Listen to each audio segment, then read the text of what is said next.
iPhone is dying. How is Apple going to save it? With their current worst product, Siri.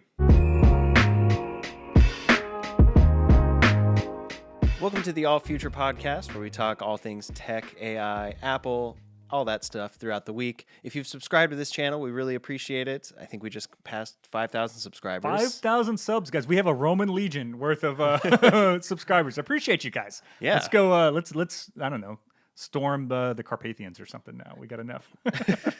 And we're getting some good views, which is exciting. It encourages me to do better, which I think is always a good thing. Yeah, I'm like, oh man, I gotta start taking this seriously. We get a lot of views on these things. So thank you guys. Yes. Thank you for helping me take my own life and creations more seriously. Absolutely, same.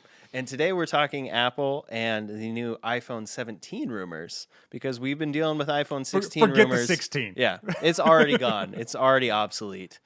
But it is actually kind of exciting, the iPhone 17. It seems to be basing a lot off of this new iPad, which you want to demonstrate. You now have... I will do the demonstration. Wow. It's thinnest product. So it's even in thin. the case. Look how thin that is. Yeah. It's pretty... It honestly feels way thin. Guys. Yeah. I know we're kind of joking about it, but when you pick it up, you're like, wow, that's pretty thin. Yeah.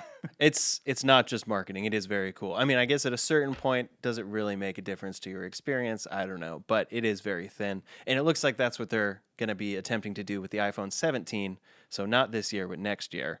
It's apparently going to also be more expensive than the Pro Max at over $1,200. Significantly thinner than what we've dealt with before, and a major redesign akin to the iPhone X or iPhone 10. So it's not quite clear if this is like an extra phone that they're going to release, or if it's going to replace the iPhone 16 like they do. But another interesting thing that I think is kind of fascinating is moving the rear cameras to the center instead of the side, which is like, okay, they're finally giving in and going center like most Android devices I can think of, or like a lot of Android devices. And then narrower dynamic island, possibly released as late as 2026. What are your thoughts on this iPhone 17 that's much thinner? This hypothetical thing that I actually know nothing about, based on your description of it, yeah, sure, I'll buy that. So there are a few things here that I think are the real headlines here, right? Because come on, people, I bet I can find rumors of what the iPhone 19 will look like if I search around the internet. But I think this shows a few things, I think, where Apple's head is kind of at in their strategic vision and where people want them to be at. Because if these rumors are just as much about what the company is going to make as it is about what consumers want to see in these products, right? So thinner iPhone, cool, I guess. Like I like my thin iPad I just got. So yeah, make an iPhone that thin. That seems neat. I think I'm probably one of the few people in the world who I never use a case on my iPhone, so I'll actually notice that thinness. Are you on a case right now? No case, man. That's the way to do it. That's the way to do it. Yeah, cool new hardware refresh. I think the bigger headline here: major design refresh. Those words, the biggest since iPhone 10. It's time for that. It's due for that. And to be fair, obviously the phones we have now do not look like iPhone 10s at all, because they did kind of change the design language in between there, but they kind of went back a little. The current iPhone is really based on the iPhone 4 design language. Yeah. It's that metal band. Obviously there's some changes to it. It's not the exact thing, but if an archaeologist was digging these up 1,000 years from now, they would see the clear, like, oh, this one's related to this one, know? So I think Apple needs to do that. If nothing else, you keep people excited about phones. And it's the constant fight between the tech paparazzi, if you will, or whatever, who are like, Apple doesn't innovate anymore. Apple doesn't innovate anymore. We see, you guys will write this in the comments sometimes, and it's like, oh, well, of course they are. They just are not doing it every 6 months. This is what people seem to want them to do. Yeah. Every few years, they're making these bigger leaps. So that's probably coming. The center camera, cool. Why? I think is my big question for it. Can you think of a technical reason beyond we'll sell more phones because people will think it's different? No. Yeah, me neither. And maybe it's some kind of, it'll improve some kind of visual computing thing. That's why I'm kind of like, anytime I think of the camera now, I'm always like thinking of the AR/AI sensor of it. Yeah. And maybe having it in the center will improve that. Also, maybe it'll just sell more iPhones. Yeah, we also talk a lot about spatial video because I don't think it's on a lot of people's minds because most people don't have the Apple Vision. But when you experience spatial video, it's really cool. And you can already do it on the iPhone, but it's not quite the same because the cameras are so close together. This could potentially, maybe they can spread them out further along the center of the phone so that spatial video can be better. And I that's think kind of a future how thing. I think the current Pixel doesn't do this anymore, but the last iteration of Pixel had that kind of camera bar. It was kind of their design. So if you imagine Apple filling that whole bar up with stuff, so maybe it's not like literally like the camera module in the center. So don't think of it as like just moving the camera over, but instead like have it across the top. There's different sensors there. And maybe moving it across allows them to flatten it a little bit. I don't entirely know if that would be possible, but right now, I guess I can see the bump it's a little off center. You know, you put the phone down and it's wobbly. Which people forget when iPhones used to be flat on the back. Yeah. like now it's that bump is just we've gotten used to it. But yeah, that wasn't always the case. Let me tell you about back in my day, grandson. Like we used to have flat backs on the iPhones. Yeah. So maybe this is some sort of attempt to fix those things. I'm not entirely sure. But ultimately, I think this is, like you're saying, that new refresh. But then it also seems to be distinguishing itself to be like the new, more expensive phone. It's even possible that they still sell a Pro and then there's this 17 Ultra or something. yeah. They make another tier. That's super possible. I see probably what they'll do is just make the difference between the regular iPhone and the Pro model more pronounced. If you look at it right now, it's a hard sell really to get the Pro in a lot of ways for most people. They're like, what is this really giving me? Another camera focal length? You know, like, because the other things it gives you are kind of intangible is to a regular consumer deciding what phone to buy. Like, it's hard to tell people like this has a better processor, or they're like, oh, well, what does this actually mean in my daily life, right? But the rumored cost of this one, $1,200 for the higher end, that makes sense to me. I'm actually shocked that iPhone sticker prices have remained as stable as they have had over the last decade.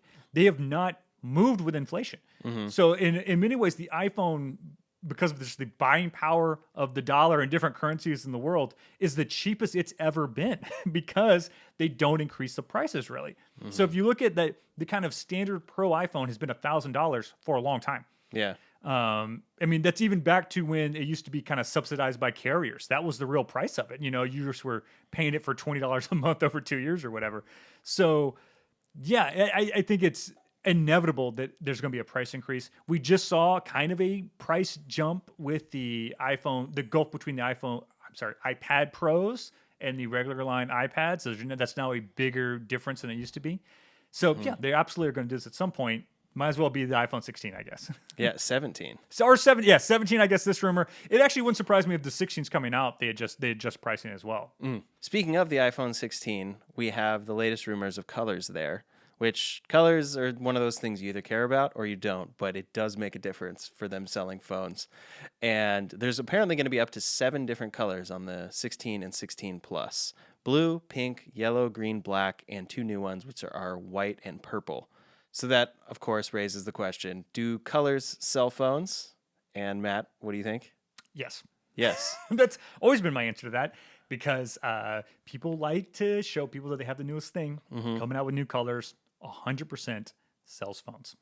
Yeah, that's fascinating. Which is, I mean, I'm saying it in a neutral way. Not that I agree with it or like it or think it's good, but there are certainly people who like to show that they have the newer device or and maybe it's not even that kind of thing. They don't even want to show the world that they have a new device, but to feel new to them, right? Having that different color they've never had before encourages people to buy stuff. Yeah. Then for the Pro and Pro Max for the iPhone 16, looks like black, white or silver, gray or natural titanium, and then rose.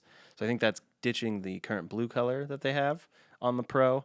And ultimately, those are the biggest rumors for colors. So then it's like, well, what actually is going to drive sales of these phones more than colors?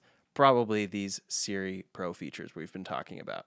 Absolutely, right? And the writing's on the wall here, right? The more we see events from other companies, Google just showed off all of their Gemini integration that's going to happen on the Android side. And they specified like this is built in, Yeah. not just an app. Exactly. And they kind of showed like, hey, like here's what you can do with the app. Here's everything else you can do if you have an Android that you couldn't do just downloading the app on your iPhone. So yeah, the OS integration. We've been banging this drum for a while over here now. Yeah. So yeah, they're absolutely going to need that. Some of the features we're talking about, the proactive intelligence of it. In other words, kind of anticipating what you need, understanding context a lot better, auto summarizing of notifications. This is something that could be easily done. But I think at this all time, which a true digital assistant isn't going to go, hey, you have 14 unread emails and 2 missed calls. It's going to say something along the lines of, hey, you got something really important you need to check out right now. The other stuff, I'm going to throw that to the back. Hey, in fact, do you want me to just delete them for you? Because I don't, like it's going to be much more natural in how it deals with all of your notifications across different apps and what it should prioritize, what it can take action on, transcribing voice memos, things like that, which again, this is technology that kind of already exists, but being better at that. Yeah, voicemail transcription right now is pretty rough. So I could see a like adding improvement there. And that's something I notice this all the time. I've been using GPT 4.0 a lot in the past week since it's come out. And I think that, one, I'm sold on voice being the best way to interact with AI because it is just so much faster. And the reason we haven't done, or voice interacting with computers and devices isn't the primary method right now is because it's been so bad, right? It's like you're really in that space where you have to like, it's a voice command system is what I always say. It's like you have to be like, computer, open this app. And then if you say like, it in a different order, you're like, open this app, computer. It's like, what? Like, it just suddenly confuses I couldn't find the app, computer. Yeah, exactly, right? Whereas ChatGPT would absolutely know exactly what you mean. It would get it right. So with, having that kind of natural language integration and understanding things so much better across the OS is going to improve so many apps. So for people like us, I think they bring these features and they say, this is only coming to the iPhone 16. We're going to upgrade. But what about the average public?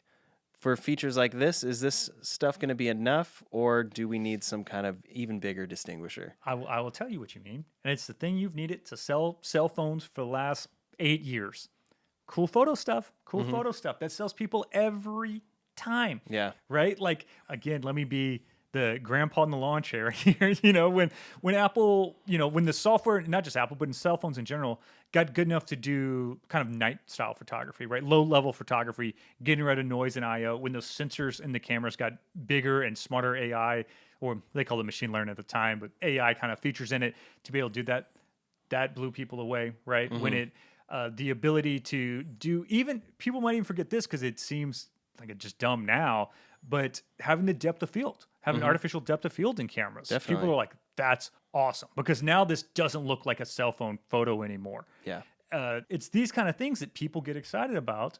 And if we look on the Android side, both on what Samsung is doing with the Galaxy line, what Google has with the Pixel line, all kinds of generative stuff built in there. A ton of generative stuff. From swapping faces to getting rid of things to changing the mood of photos, all kinds of things like that. So yeah, Apple's going to need these kind of features. And we are seeing some moves right now that point to them needing to drive sales.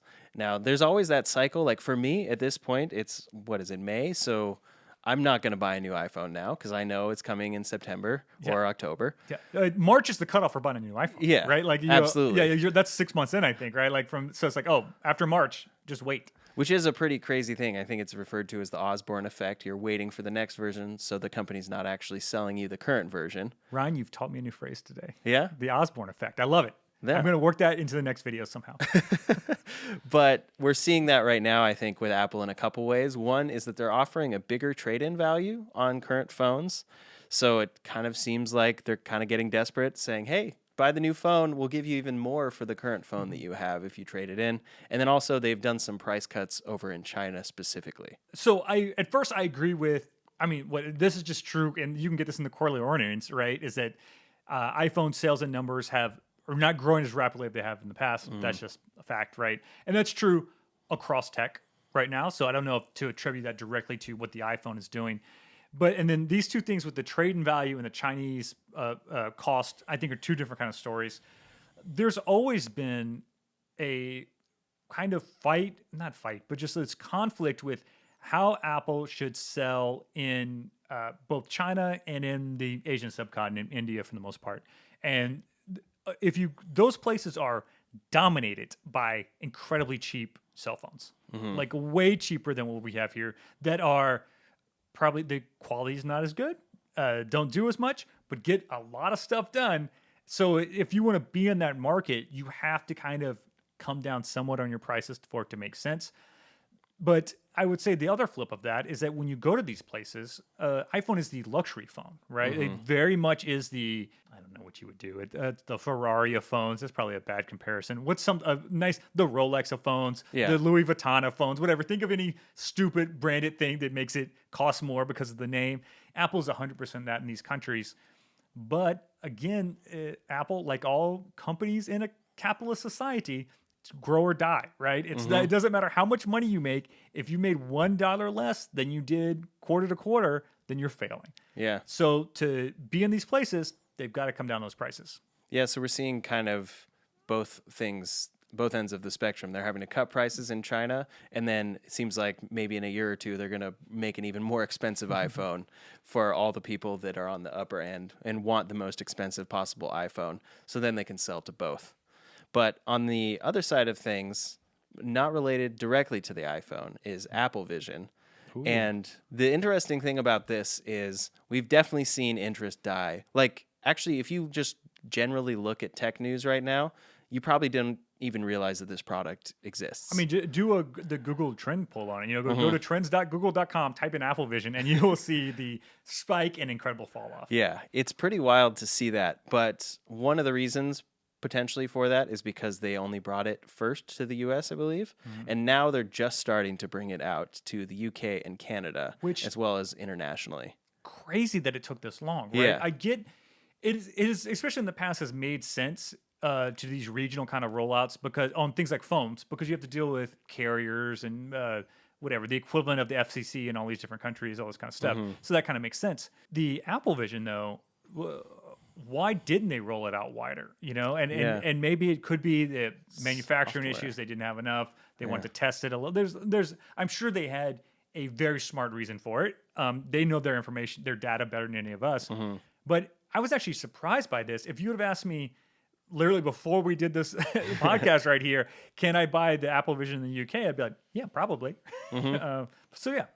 Yeah, there's no reason on the surface as to why it wouldn't be available. The only thing I can think is software, because it kind of feels like a beta, and at least felt that way for a couple months, and it's already improved in software. So bringing it to other countries, especially like China and stuff, software-wise, it's just another hurdle for them to get through, but they're used to that. So I don't know. The Apple Vision's a very interesting product.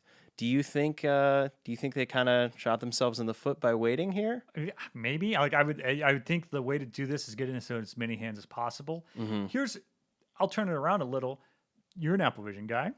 You have enjoyed the Apple Vision. You're a fan of the product. Are you using it more or less than you were 3-4 weeks ago?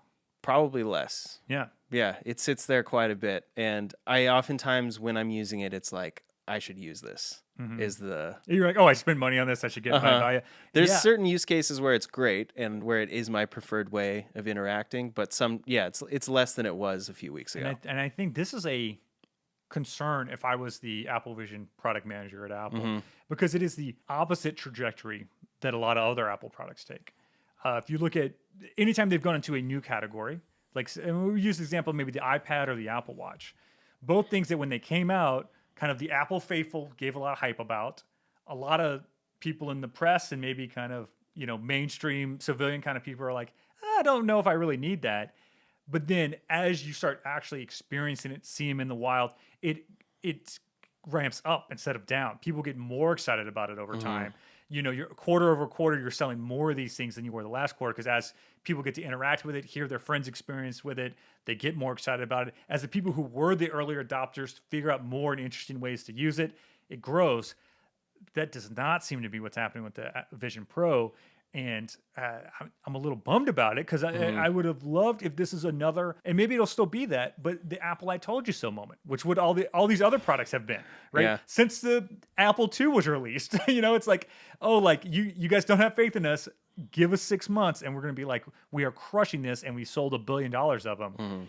Yeah, I don't know. Maybe the Apple Vision is never going to hit that threshold. Yeah. There's been the statistics about how many they expected to have sold, and it's less than that. So I am curious, does that reflect Apple's position on it? Did they expect this to be way better and way more popular than it is? Or do they internally know this has a really long ramp compared to other products like the watch that you're talking about?